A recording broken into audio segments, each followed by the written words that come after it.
guys, welcome to the Dead Horse podcast. I'm Vivek, and with me this week are Arvind. Hello. And Rashi. Hi. So Tejas is out to Gujarat this week, so he won't be joining us. Uh, so this week we're going to talk about, it's been a slow week. Nothing that big has come out. We're just going to be talking about what games we've been playing, and we'll start with Rashi. Rashi, what have you been playing? I have mostly been playing Far Cry 4. I haven't really, done much in the main mission, so I'm just exploring the world. That's huge. I just unlocked North Skirat, so now I have a lot more area to cover. How many rhinoceroses have you killed?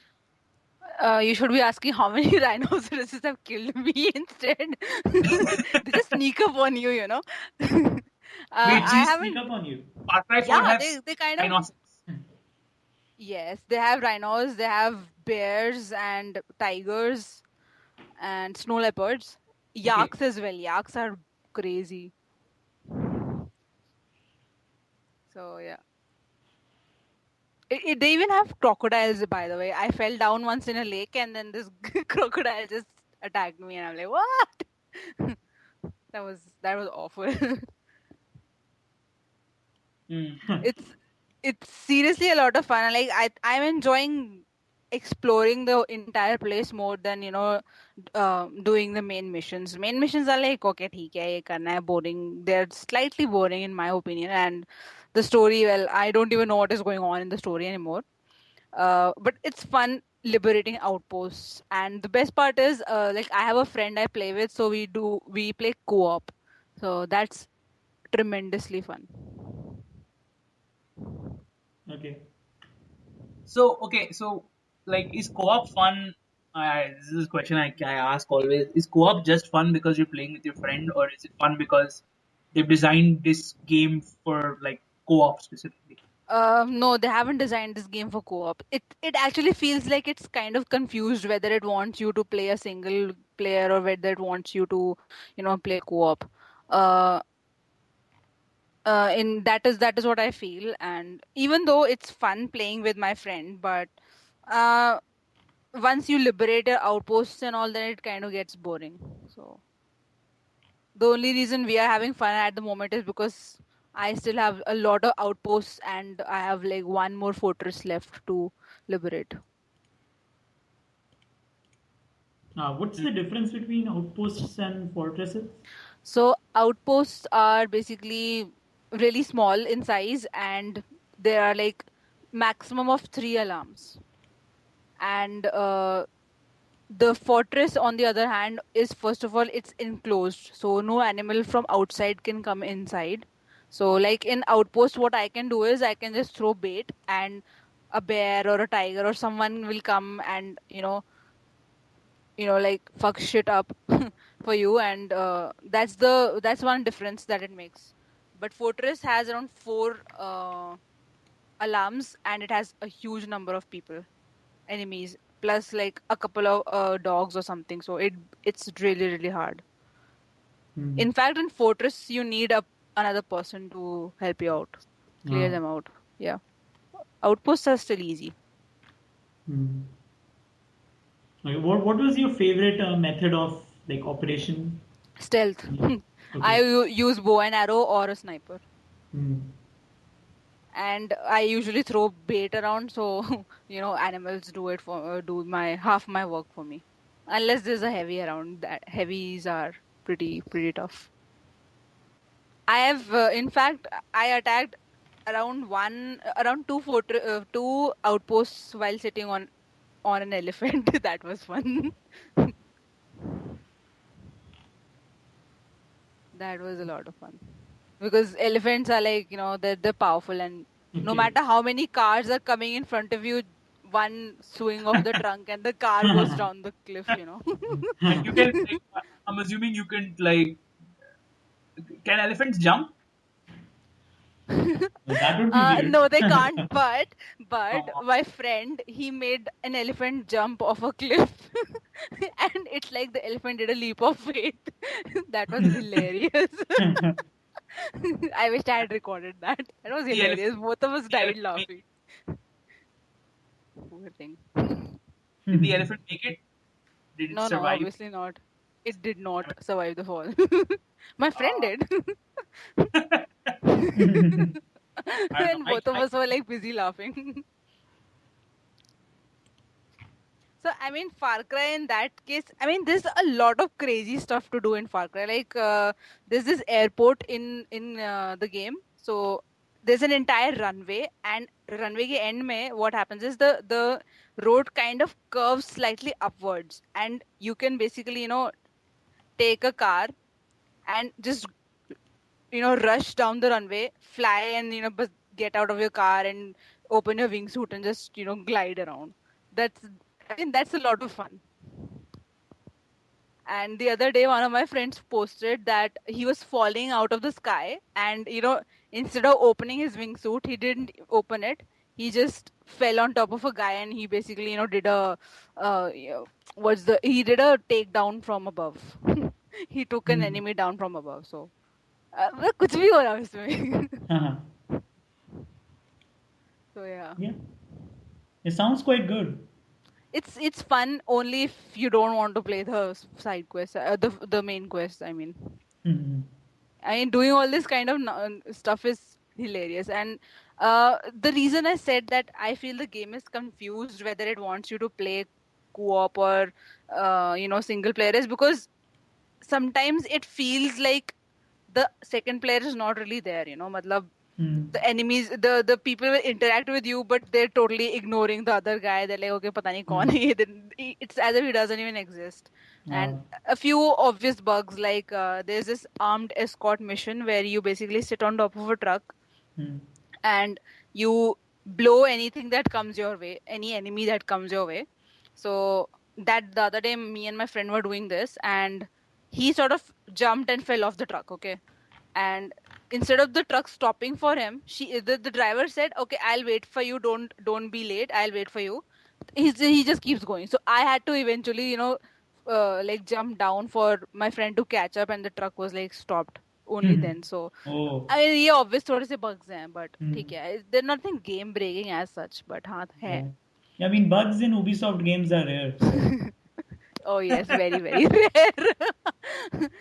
The other more irritating thing is like there are two modes when you're playing a game. So one is an online mode and one is an offline mode. So online mode where what happens is you can invite a friend then and there to play co-op with you. Whereas in offline mode, you first have to go online and then you can invite a person over and stuff. What I actually hated about was the loading screens that happen. So if a friend is joining in, instead of him joining seamlessly, it'll load my game as well as his game. Hmm. And that's like it just breaks your whole your concentration while you're in the game. And if he logs out, or if his internet connection drops because Ubisoft, I mean, Uplay servers are like so awesome, it doesn't really happen. Hmm. But sometimes, if your friend gets disconnected, there you go, the game loads, and you're back to where you were before. I mean, why the whole loading nonsense? I don't Hmm. understand that. Yeah. So, yeah. So yeah, like not really like I don't have anything to say that I haven't said before about Far Cry 4. But Yeah. I don't know. I Like mean, it's not. It's just fun. That's it. yeah. The gameplay is fun. That's it. Play it I mean, once. The from end. what you're Forget saying, about it. it sounds at a base level just a lot more fun than Far Cry 3. Oh yes, it's quite big as well. There's so many things to explore and so many stuff to do in it. Yeah. But वही है, exploring का मतलब it's like okay, so there are various hidden places around. You have to explore those places, and then you can find things and stuff like that. So उतना ही है मतलब it's not necessary that you explore things, but it's just fun. Funner. hmm. Yeah, I mean the only irritating thing I found about Far Cry 3 was there was constantly pop-ups about skinning things and doing all the collectible side quests in the world. Yeah, I don't know. I think it's there in Far Cry 4 as well, but it's not that obvious now. It's just like those things have become part of the ubiquitous Ubisoft like Hmm. identity now, and they're in every game they make. In Unity, they're there. Hmm. It's just tiresome that that is now like a fixture in Ubisoft. The big Ubisoft game has all these things that are fixture in it. Yeah, it's sad. I don't know. Like, it sounds fun though. It sounds genuinely a lot more fun than Far Cry 3 was at a It base is. level. It definitely is. Though not as Uh, fun as Blood Dragon, I must say. I Hmm. can't wait for this game's version of Blood Dragon. Actually, now that you mention it, I wonder what. Like, I I think hope they do something. they can do a great ninja type B movie set in the mountains of Kairat or whatever. Like, they want to, you know I'd those probably, yeah, like I'd probably go with some other kind of like funny B movie thing instead of the same 80s thing. you Oh know yeah. the it like you know the that particular vein of B movies in which the white guy gets sent to ninjas and then like he becomes a ninja. Yeah, I That thought Blood Yeah. Dragon was that, right? Blood American Dragon. Ninja.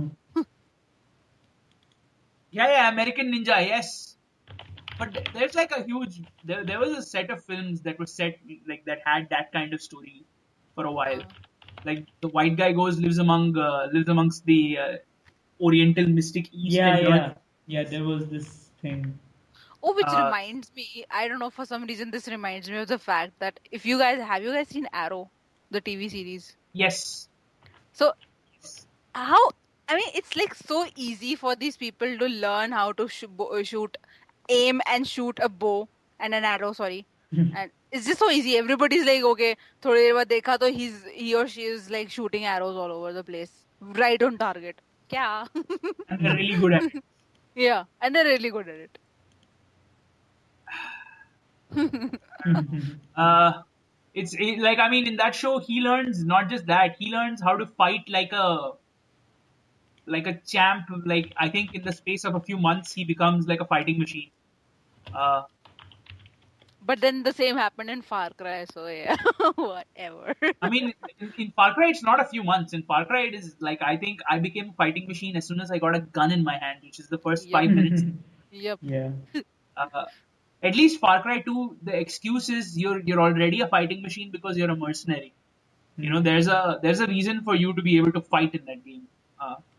Yeah, so that's all that it's all that you want. I mean, Far Cry 3 mein this guy, he's an American teenager and then suddenly he has a gun in his hand and he's like, unstoppable. He's killing animals, tigers, bears, jo bhi aa raha hai uske taraf. I mean, it was just hard to believe. That's the only thing. I mean, at one level, I get that the guy who wrote that story was kind of a metaphor for America, for like America, that guy, like that fist bumping, chest thumping, like America, whatever it wants, wherever it goes, we can colonize the world, manifest destiny, bullshit nonsense. Like I understand that that's what he was trying to do, but it wasn't as well executed as it should have Yeah, been. I mean, he yeah. needed to like video games already operate at a certain level of exaggeration, and if you want to make that statement clear to everyone, you have to go even further than where Uh, you are. The level at which you are seems like normal video game. It uh, seems like Call of Duty, you know. Hmm. ठीक है uh, हाथ दोगे अब सबको ठोक दो अब you know uh, और Yeah. अपनी like you need to go 2 3 you need to go Monty Python levels of satire for people to understand what's going on, you yeah. know. You have to go to that level where you're actually like people can understand that this is satire and not a standard video game story. Huh. Uh, anyway, Yeah. like, what about the story of Far Cry 4? Have you engaged with it at all so far, or you stayed away completely? I have, but not as much. So I really can't comment. Abhi, matlab it's just basically he's just trying to weed off all these people away from Kirat because they're totally destroying everything that Kirat was, and he has to take. You have to basically choose between two people.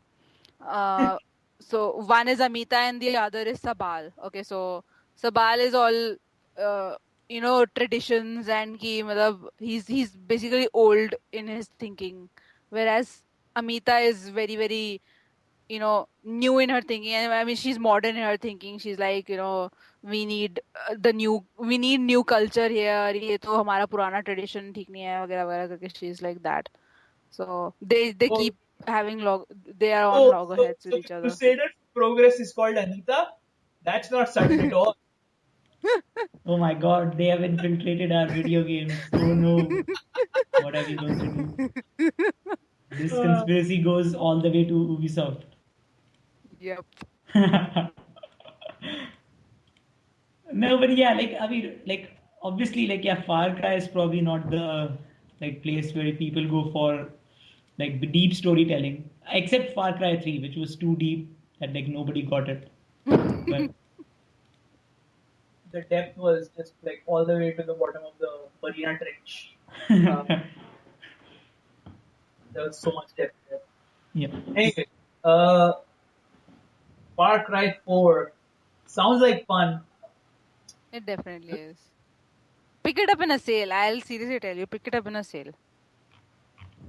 I It's don't know. not I feel worth like 60. I'm waiting for Alien Isolation to go on sale, and I was thinking I'd pick that one up. But I don't know it now probably that yeah, like if you probably like there's no comparison. Alien Isolation, I think, is probably better executed than But it's that game is not for everybody, right? I mean, yeah, it's not for people who are like shit scared of. yeah. It's not of for me. That's it. definitely not Yeah. for me. I'll be able to play at least 6 hours of Alien Isolation before I get too scared to go ahead. You know Nope. how I know that? Because How? for the first four hours there's no alien. तो आगे के दो Oh, घंटे acha. मैं डर के चला जाऊंगा. Acha. That is the that is my theory. That is cool then. All right. But Go ahead. no, I was not saying anything. What were you saying? I was just saying that, but still the suspense will keep on killing me that, okay, alien abayega, abayega, abayega. And I'll die because of, I'm just expecting it to come anytime soon.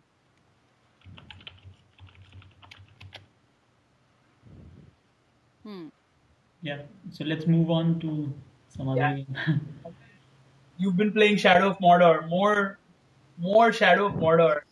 Yeah. Oh, Which is yes. unexpected after the last time you spoke about it. No, I was like, yeah, no, the ending was bad, but like the game was good. I mean, just to like for people who don't know about the ending, like spoiler warning, but you defeat Sauron in a QTE battle. So, so yeah, like the ending kind of sucked.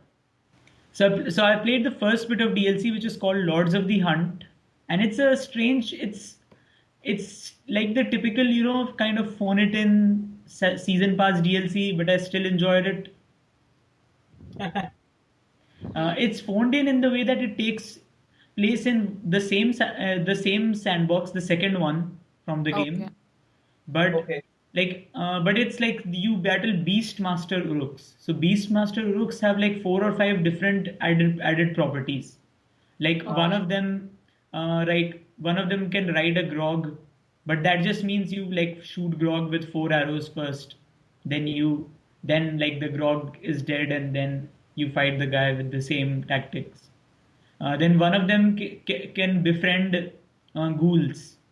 So you get a new power where you can like mind control ghouls. So you do the same thing again.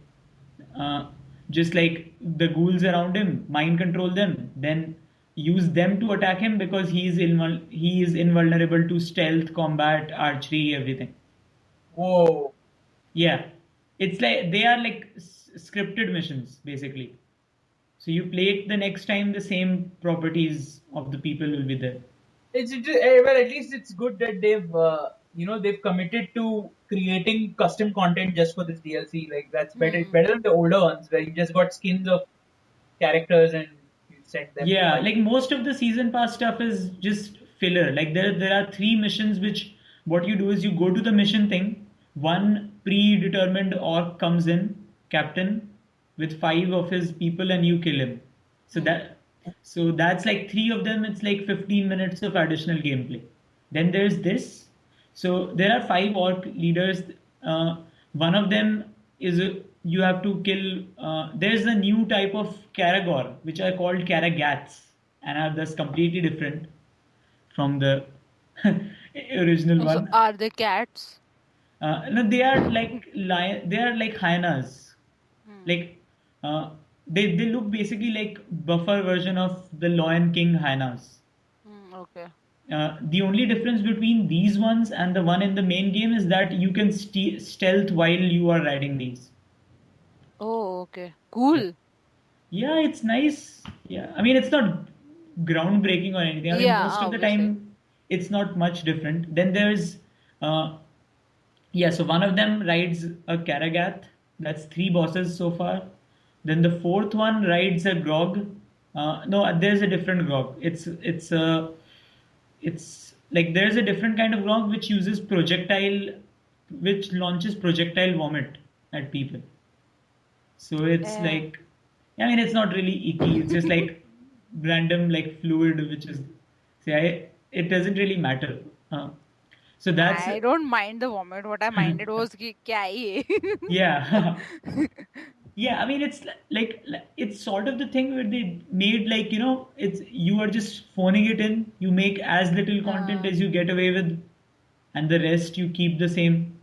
Because if like this, since they introduce an entirely new orc hierarchy again, hmm. thus removing all the effort from the previous one, uh, like why not just like make another level, like, or maybe that takes too much time. And the worst thing about this DLC I found was that you can't arrange like the since these are story missions for the five generals, you can't do the thing where first you get an orc to become his captain and Oh, then okay. you ask the orc to betray him. You can't brand them and stuff.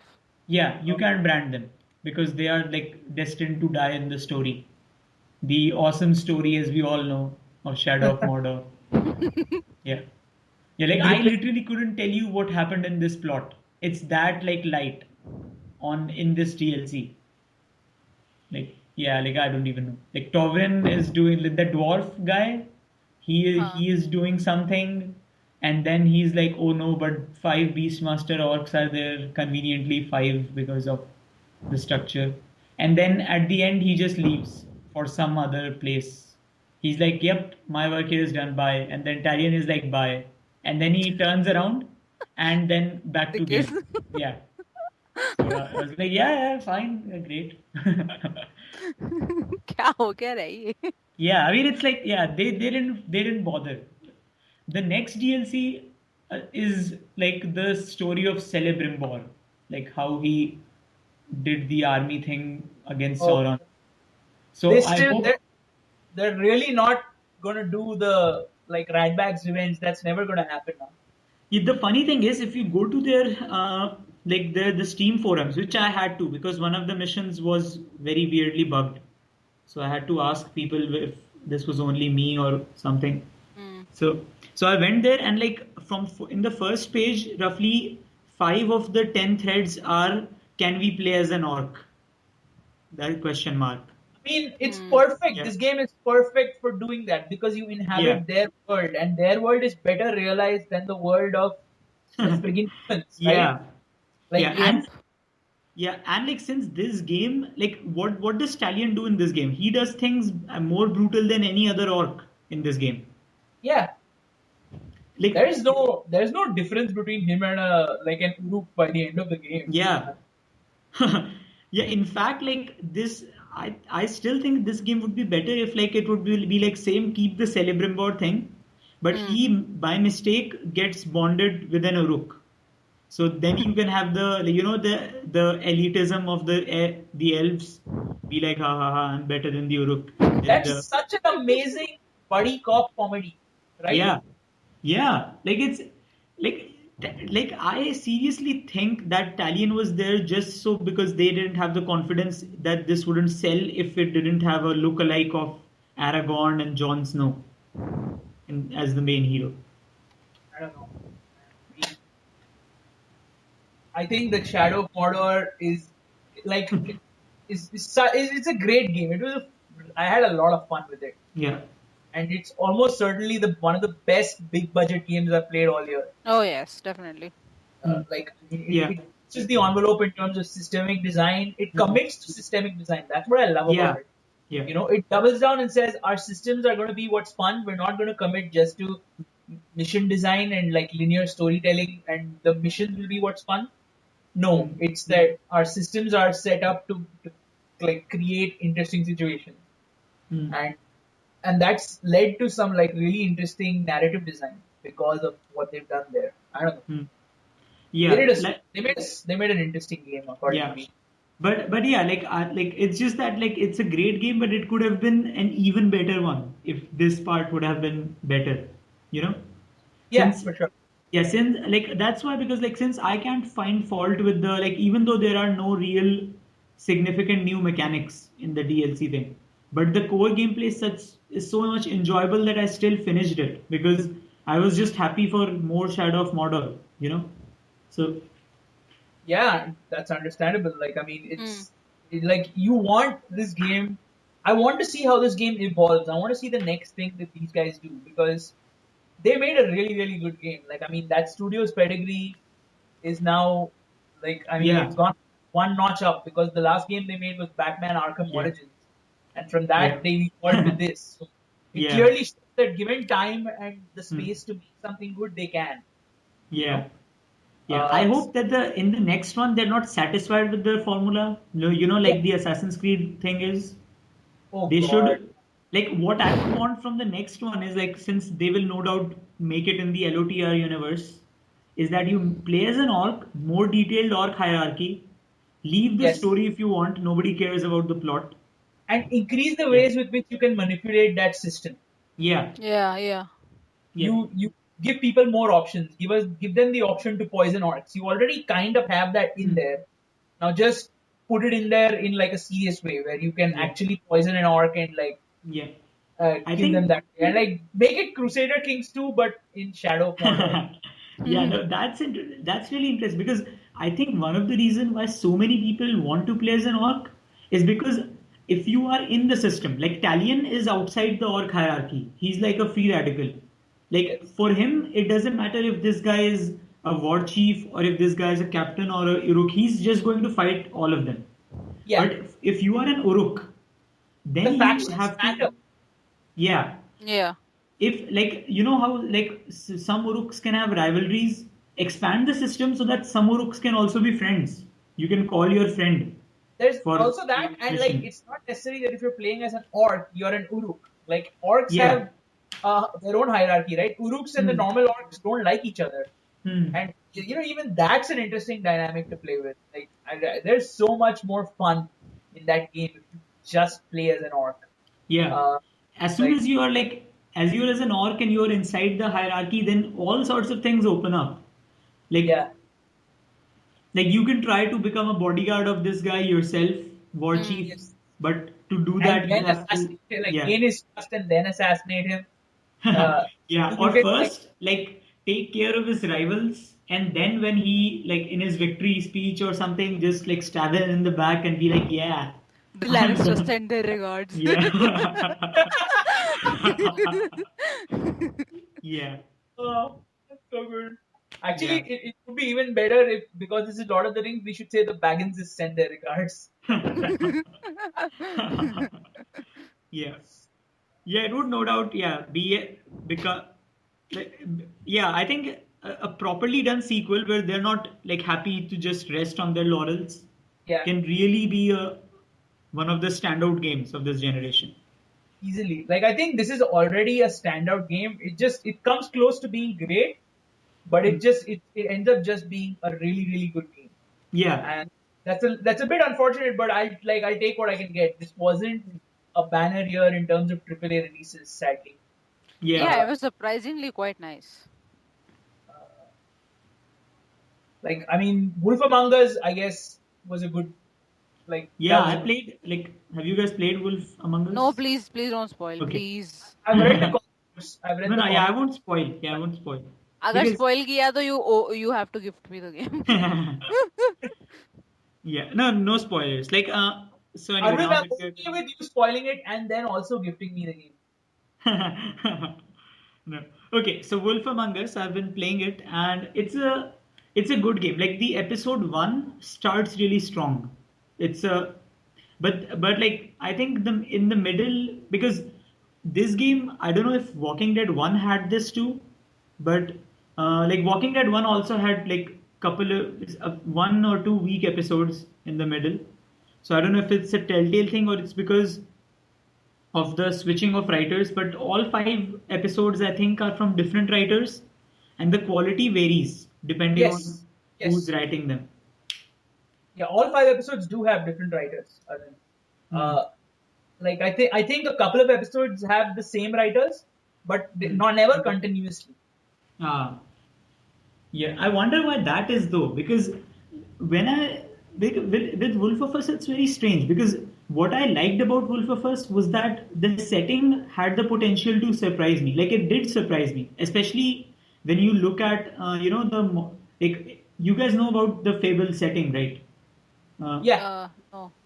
yeah, I mean like fairy tales living in the present day. That That I know. yeah. So I like that, like how they interpreted some of them, like some of the characters, like Beauty and the Beast. That was nice. They were just like a normal couple Hmm. living, but then they had like financial troubles. So that was interesting. And Hmm. then yeah, a lot like the hero, like I liked him, uh, Big B. Big B. Yeah. Yeah, he's the big bad wolf, which is nice because the first episode just starts with him battling the woodsman from the Red Riding Hood. So it's like the I liked Mr. Frog. He's a recurring character. Like he's the closest that this series has to Kenny. Kenny from Walking Dead. Yeah. Yeah. So yeah. like he's the judgmental guy who even though himself doesn't do much, but he will always be there constantly judging you. So yeah, that's Mr. Frog. And then there's Snow White who's like who's your boss for the game, and like there's the constant like romantic tension between the two leads, Bigby and Snow White. So that's I guess that's interesting because like it never gets anywhere, and it's like by the Because end it's clear that like they are not really like you know Gonna make out. yeah, like they are not really yeah, like yeah, but I mean that's because they do in the comic books later. They just like they don't get together until much later in the comic books. okay. Yeah, Yeah. so I guess like since I'm pretty sure they will have a like Spoilers, I guess, if season you've not. two. Yeah. Yeah, I'm sure like yeah, season two will arrive at some point. I like the art style. This is I think the game where Telltale's comic book style really shines. Yeah, the art style looks beautiful. Yeah. Like I've just seen videos of the game being Hmm. played, and the art style just it Yeah. stood out instantly. I've been waiting to get this, but I missed that Humble Bundle sale. So now, since the winter sale is going on, I'm waiting for it to go on sale again. Same here. Same here. Hmm. And I will pick I it. couldn't buy it because I don't have a credit card. I'm waiting to get that and maybe Vanishing of Ethan Carter. Maybe. Oh, I have to finish that game. Damn it. Vanishing of Ethan Carter is on sale right now. Yeah. No, I have the game. I just have to finish it. How is Vanishing of Ethan Carter, by the way? I did not play much of it. थोड़ा सा ही खेला था. जितना खेला था, I was lacking it. Okay, cool. Sounds like fun. Wolf Yeah. Among Yeah. So like okay, Wolf of Us. The one kind thing of. that I didn't quite Arvind, like. No, go one ahead. second. Sorry. The reason you were asking the reason why the same writer isn't there for all episodes Hmm. is because episodes are written simultaneously. They're Ah. being they're being developed at the same time. Oh, okay, that makes sense. Writers for each episode, and everyone gets together and figures out how to write it so that continuity is maintained, which is why it's uneven. But they have to do Ah, it that way, otherwise it will take too long to put the game out. I see. Hmm. Okay, that makes sense. Uh, Yeah. okay, so yeah, I was saying that like so I liked the setting for the most part, but then I didn't like the part where like every female character is like either a prostitute or like the three female characters that aren't like are some like one of them which isn't is works as a what do you call that, desk manager at a hotel where prostitutes are. And then yeah, so it's a in that part I was kind of weird. I was like, okay, yes, this female this okay, I wonder how they adapted that fairy tale. And then the lady shows up and she's a prostitute. And then some other Really? fairy tale shows up and she's also a prostitute. I was like, yeah, I can guess what the next one is going to be too. So yeah, that was weird. Like, yeah. I Because mean, that's not how it is in the comic books. Like in the comic books, if I remember correctly, Cinderella is a secret agent, and Wow. yeah, Cinderella doesn't show up here in oh, this. Sleeping Beauty is she's definitely not a prostitute. Um, wow. She Anyway, also doesn't show up here. Snow I, White is his assistant, right? Snow White is Bigby's no, no, like. no. Snow White is the mayor's assistant. Okay, Like yes, she's Big mayor. B is the sheriff. So Bigby's sheriff, so and technically, like yeah, Big B takes orders from Snow White, like from and they all have of a the games. Yeah. will they won't they thing going, and by the end of I think the first season, like you said, it's like pretty much they won't. No, like it's not they won't. It's like it's pretty much done. So like you have something to like a fandom thing, or like so people can Yeah, yeah. like I don't maybe in season two, like who knows? Like Will there be a season two? I think Better so. be. That's why it's called Yeah. season one. Like I think it sold well enough to for there to be a Oh, season yeah, two. it sold really well. I mean, it got good reviews too. Mm. Yeah. I want to play this because I've heard good things. Yeah. The like there are like other story related criticisms. Like I don't know if the mystery is enough of a mystery because uh like but yeah, like that's spoilerish, so I won't say, but yeah. Like it keeps you engaged, I guess. Though the action scenes again, suffer from the telltale thing of quick time events, and here it's especially awkward because oftentimes uh, like it's just like uh, it's not clear whether this like for example somebody's punching Big B, right? You Hmm. like some punches can like are even if the guy punches you, it's not game over. You can just try again. But then some of them are. So so that's a bit weird. Like sometimes the distinction isn't clear. And like some of them happen rather quickly, so I missed a few. Okay. So, Like so yeah. gameplay wise, is it entirely similar to Walking Dead, or are there differences? And No, exactly the same. okay, Yeah. Like there's absolutely like the same. You have the inventory of items, which you don't really use. Like there are only like two or three cases where it's used, and none of them are puzzly. You Hmm. just find something and you give something to someone. That's okay, it. you immediately know what it is that you have to do with the items, Yeah. right?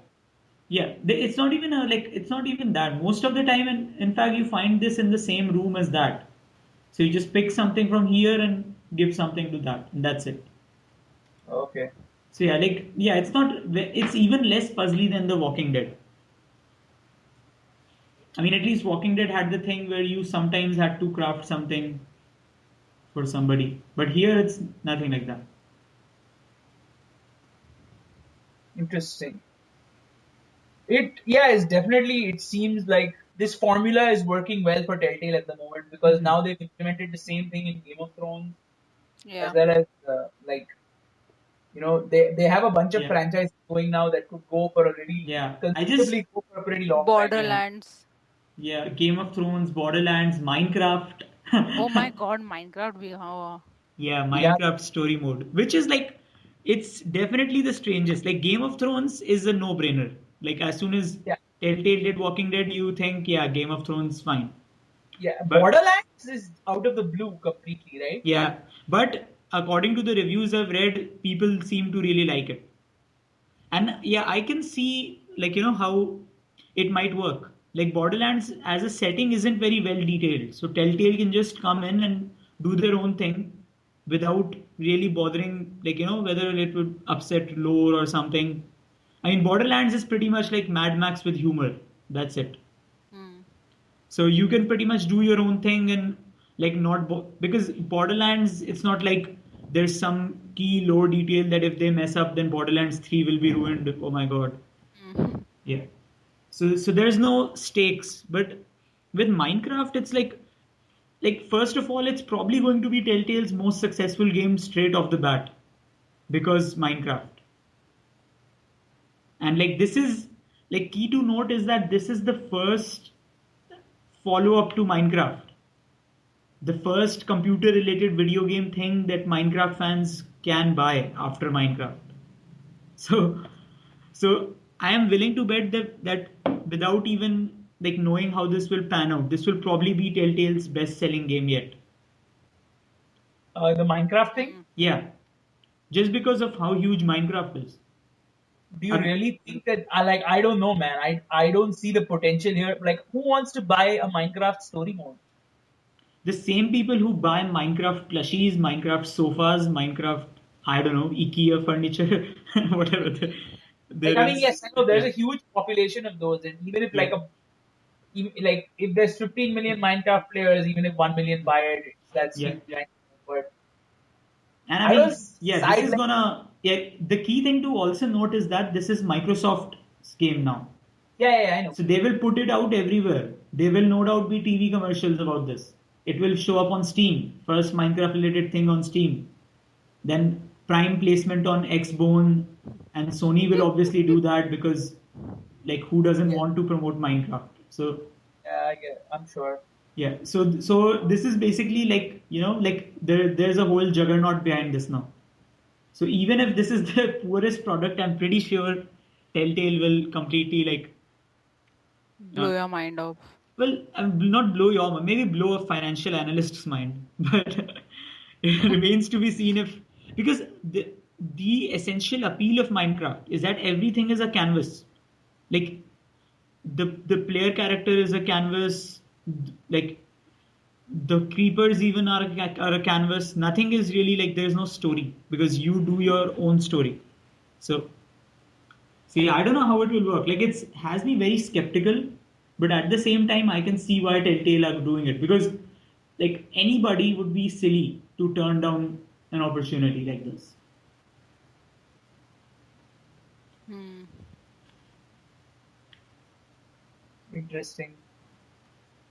The Game of Thrones episodic thing is it should be fun because they have all the like I don't know how they did this. They got the voice actors from the show, like the Hmm. people who play the characters in the show are playing the Yeah. character in the game, which is Awesome. really rare. You Hmm. usually that work usually gets passed off to someone who does the voice imitation, like Hmm. you know. Yeah. So it's interesting that the same people are doing the same characters. It's fun.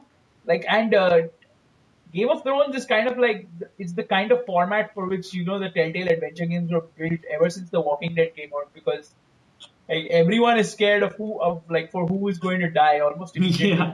Yeah. Yeah. Yeah. Game of Thrones is like custom built for this. Yeah. And have you played it though? Nah, like I usually buy these games when like all 5 episodes are out because So like one of my friends did play them and he said he's not as happy about it. hmm.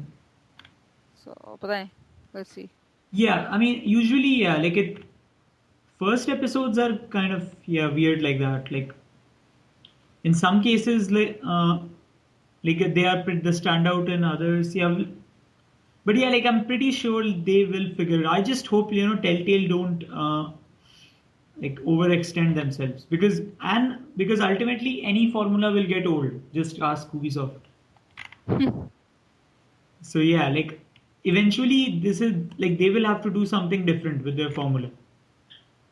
Yeah, they'll have to shake it up somehow. Like what I was thinking of recently that I think would be perfect for a Telltale game series, slightly more action oriented Telltale game series.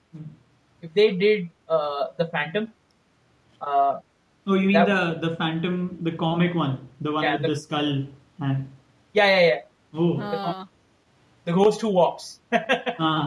oh well like how would that work though? Because like I can Okay, so imagine. So what's interesting about the Phantom is that in like a lot of the stories, Phantom stories are about generations of that character. Hmm. So Yeah. the Phantom will be having a problem in the present, and to solve it, he'll go into the archives and read a story about the Phantom from the past. Hmm. And that's an interesting way to do that, like an episodic series about the Phantom, wherein each is a separate story about a separate Phantom from a separate era, fighting against. Then they're all fighting against the same enemy. Doctor Like Who. one of the enemies for the Phantom is the Singh Brotherhood. I don't know if you guys have heard of it. No. Yeah, I think yeah, like it's a pirate kind of thing. Yeah, they're pirates. Yeah. They're Sikh pirates. Hmm. I don't know. I think Phantom would be a perfect fit for something like Telltale, and it has the right mix of action and dialoguing and like Ghost who Yeah, I just walks. don't know if like Telltale can do that because their games like never have had like never have been action oriented. So and like But they then, are like you just mentioned, they need to shake things up, mix things up. Yeah, So this would be a pretty good opportunity for that. yeah. No, I mean they can try like their hand at like instead of more action, just like strategy or something. That's probably like better for them. I don't know. I mean I don't know what Telltale will do. So but yeah, it's just Uh, like the major problem here is that they risk, like having four franchises at the same time and none of Yeah, them like have the same quality. true. So yeah, like who knows? We'll figure. I'm pretty sure Telltale will figure it out. Yeah. yeah, for sure, for sure. I mean, they know that they have to diversify, and not just in terms of intellectual property, but also in terms of this formula is starting to get stale, and I'm sure they are smart enough to know that Hmm. that's what's happening. You know. Anyway, that's it for like the stuff Arvind's been playing, which was The Wolf Among Us and something else. I don't remember what else. Shadow of Mordor. Yeah. Shadow of Mordor. How can you forget that? How can I forget that? I'm an awful person for forgetting it. Uh, I have been playing Door Kickers, and that game has been a lot of fun. It is a squad-based tactical game in which you play a SWAT team. Each mission is just a single screen where your SWAT team starts outside a house or a beach villa, and you can choose whether to split the team up and allow them to enter from multiple, uh, like from different entrances, and then you slowly clear the area that you're in of the bad guys, or everyone enters from one place and you all go into the house together and you start taking out terrorists one by one. It's a lot of fun. Hmm. Uh, it reminds me a lot of the game that you showed me, Arvind, Frozen Synapse. Okay. Like a lot of people have Hmm. reduced this to being like Frozen Synapse with a SWAT skin, but that's Okay. not exactly it. The reason it's interesting is that it's almost completely like it's real time with pause. Hmm. So the really cool thing I like about this is that you basically draw a line for your character. Like Hmm. it's like you make a plan and you see like a dotted line of the character's path through the house, and there's like a full fog of war over the house, and you can't see it until your character's inside. You know, and Hmm. slowly you get to see where the enemies are, etc. So Hmm. the cool thing is you pause the game and you have 5 characters and you set a path for each of them, and then you hit play. Everybody starts moving, and you slowly see whether your plan is going to be a complete disaster or work out properly. Hmm. And like the interesting thing about all this is that the AI doesn't always behave exactly the same way. So while you can make a plan and it will usually work, sometimes you have to account for variables, and it's really interesting. Yes, there is a certain amount of trial and error, but because the maps are always single screen, you never get frustrated. That's what I like Hmm. about it. Hmm. Isn't Like this kind of like Rainbow Six, that yes, Rainbow Rainbow Six Six game? is a big inspiration for this. You'll hear stuff like Tango Down, Uh-huh. while moving through the house. Sometimes it's definitely very heavily inspired by stuff like Rainbow Six. Okay. Uh, yeah, it's fun. Like I mean, there are mistakes you learn not to make very quickly. Like initially, the thing I used to love doing was just bang the door down and go in. and almost instantly you get shot if you play that way. So you have to do the Rainbow Six thing where you put the camera under the door and you look at what's going on in the room in front of you, and There then are you no go. shortcuts. Yeah, you can't take shortcuts. You have to always use a camera and stuff like that. So it's fun, you know. Mm. So once I made this really terrible mistake. Like I was in a washroom and the bathroom stalls were closed, and I assumed no one would be inside. Uh-oh. So I just walked by the bathroom, and as I walked in front of a door, like the door opened, and this guy came out and like shotgunned my SWAT officer. Right? And like from then, every time wherever I am, no matter how small the door, I put a camera underneath it to check who's on the other Yes, side. I need to pee. Is there anyone there? Yes, it's fun. Like it just the potential of really horrible things happening and your plan going completely wrong, and as well as the plan going completely right, and like Mm. it gets executed like a proper SWAT plan with complete efficiency. Both are just a lot of fun. Yeah. Yeah, I mean, it sounds good. Yeah, like I Yeah, have it my eye does. on this too. Yeah, yeah. Me, same here now. Door kickers. I really enjoyed playing that game. Like I mean, if you like stuff like XCOM, play it for sure. Hmm. It's fun. There are two modes. There's one which is just like a map mode where you pick a map and you just keep going through. There are hundreds of maps. And the other is a campaign mode where you go through this campaign and like there's no dialogue or anything. But for the campaign mode, the difference is you have a set number of SWAT officers, Hmm. and like when they get injured, they can't come to a mission. So you Oh. Ah, always have to be careful as to how you use your SWAT officers. no, And this once is you like level up, yeah, Rainbow Six. yeah. So like once you go in, you can upgrade your SWAT officers, give them better equipment and stuff like that.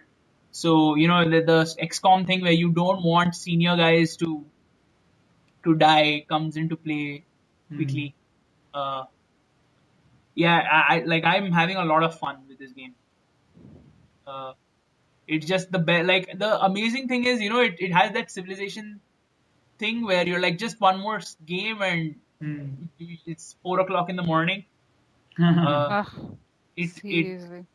it's got that addictive quality to it, and yeah, and it's weird because it's just as good for a 5 minute session. It's also really good for like, okay, I'm bored, I want to play something for 5 minutes, and then Mm. you just set up and like you open door kickers, you finish one area and then you stop. But like it's that has been hard for me to do so far. I can never stop with just one. I usually go on to the next map and the next map and the next map, and then like I said, it's 4 in the morning.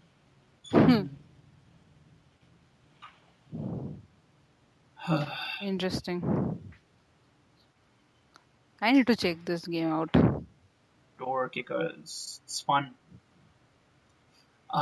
Yeah, I've been playing that. I've been playing Call of Juarez, Gunslinger. Gunslinger I talked about last week. There's nothing really Yep. new to it other than it's Call of Duty but set in the Wild West. It's fun. Yeah, that's about it. Gunslinger looks beautiful. That's the other thing I should mention. Looks really good. It reminded me. I don't know, Arvind. You played this game a while ago called Betrayer. Yeah, I did. It reminded me of Betrayer but in full color. Hmm. Did you end up, yeah, like finishing this game? Like, did you play Betrayer? Because yeah, like it was just, yeah, like now I remember Betrayer and like I just left a while because it got too repetitive. No, I didn't play Betrayer. I didn't play Betrayer, but I saw like a bunch of videos and stuff. And I was recently playing Gunslinger, and there was this level in a swamp, Hmm. and it was moody and kind of sad, and it reminded me of Betrayer because like the whole Betrayer got the tone right. It just I think it kept doing the same tone again. Like I think it didn't do a lot with the tone that it got right. I think that's the problem with that. You know, it could have Hmm. done more with that Yeah. set. And But like the story was spread too thin. Like, yeah. uh, like it was basically like it gave you like three lines of story and then you had to go kill somebody somewhere before you'll get the next three lines. So that was odd.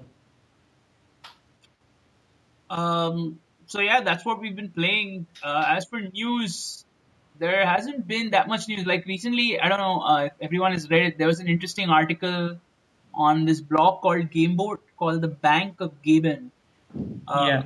Arvind linked me to this article. So Arvind, can you just like talk about it for a while? Yeah, so this is just like this article is just an article about how Steam is performing more and more financial experiments, so to speak, where Yes. like it's like about alternative economies and how like all of them basically end up with developers getting less money and like Valve getting more money. So so yeah, it's a, like I think it's interesting because like Valve is like in my opinion, Valve is sort of doing the same like financial experimentation thing like the sort of like Uber is doing, like in some cases at least. Hmm. So yeah, like I think uh, like I don't even know what the end result is going to be, but like it just makes me a bit wary knowing that like Valve have all these like gems and trading cards and all of this other stuff. I see. Yeah, like I think it makes an interesting argument as to the fact that like you can put real money into your Steam wallet, but there's no way to take that money out once you put it in there. Yeah. That is I think the one great salient point that he makes, that once your money's in the Steam wallet, that's like Valve can do pretty much whatever they want with that money, because for all intents and purposes from that point onwards, that money is going to Valve one way or another. Yeah. Hmm. Like it doesn't matter whether what you do with that money, but once the money's in the Steam wallet, it's Valve's money to do with as they please, and that is that. Yeah, that is true. Like I mean, there's no way you can get that money out right now. You cannot do anything with that money. Like whatever you're doing on like I mean, there are people who are making real money on Steam by creating hats and stuff for TF2. Hmm. Uh, Hmm. and Yeah, but I yeah, the article actually mentions that. But the problem with that is that it is what do you call? It is spec work. So like 4 or 5 artists get their thing, but the rest don't. Like Valve had this competition with Square Enix, like to make items for the new Tomb Raider game, Temple of Osiris or Hmm. something. But the Yeah. problem was that it was a competition. So thousands of people submitted entries, but only like 4 or 5 people won, and then like all they got was like they got their percentage and Square Enix. But that's not Yeah, like real. sure, but there are people who make real, like I think there's a significant number of people who make real money selling hats on TF2. You know? And what I'm not clear about is what happens to the money they make selling those hats. Is that money that just goes into their Steam wallet, or is that real money they can put into their bank accounts? I don't know, like probably like real money, I would imagine. I would imagine that it has to be real money, right? Because they're doing work at that point. If you're modeling Yeah. and putting a hat into the game, you spent man hours, and that's real labor that's gone into that. Hmm. Yeah. So for Valve to say you can use that to buy video games is kind of underhanded. Silly. Yeah, Yeah. uh, yeah. Like I mean, it's a really good article, and they make a lot of good points. I think what they also need to say about like I think the points he's making about the money going to developers, they're not entirely as well researched. Like majority of the money from the sale of a game is going to a developer. Uh, like I don't know. Later on, I think he's saying that. Uh, Yeah, the post pretty much was started because Valve, like the games for the auctions, like yeah, they were yes, donated, yeah, they were by the donated developers. by the developers. Yes. So at that point it becomes weird because it's like it then like with the financial experiments, nothing at stake for Valve, right? Which Yeah, is they're basically just making money. yeah, It's and interesting. like yeah, the key thing was that like games were selling for like 100 200 times their market price in gems.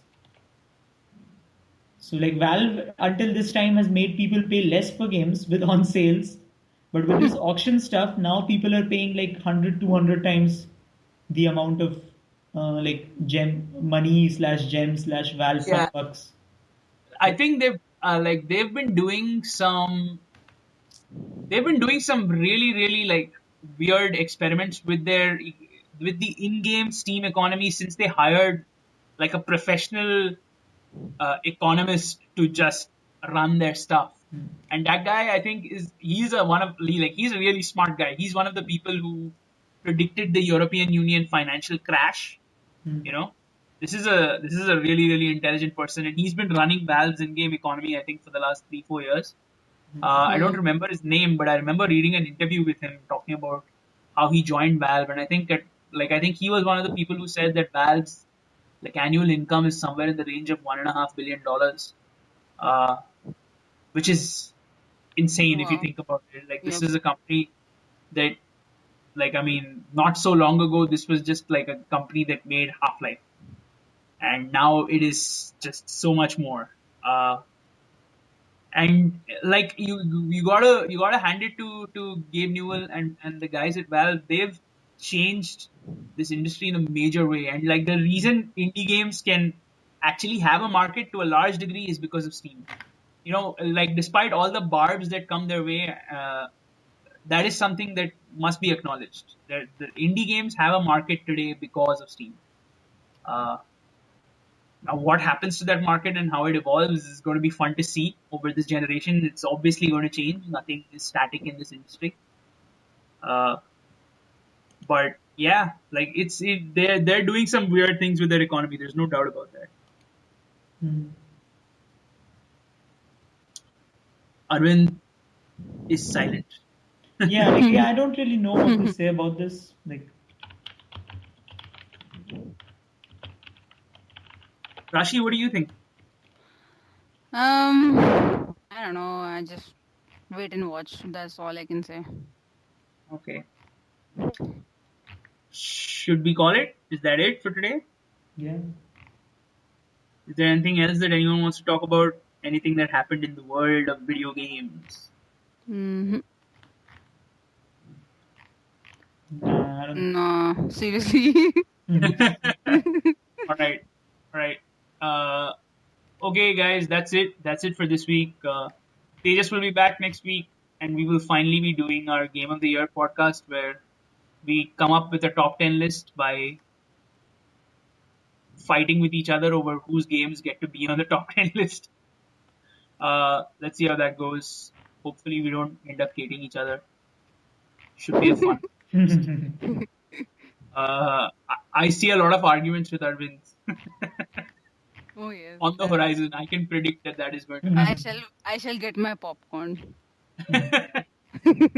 And you should also get a knife to sharpen along with your popcorn. You can hide the knife in the popcorn. Uh-huh. Uh, That'll be the popcorn I offer you. wow. Okay. Knife popcorn. I'm ready. Okay, cool. All right, guys. That's it for this week. See you next week. This is Vivek, and with me are Arvind Bye. and Rashi. Bye. See you guys.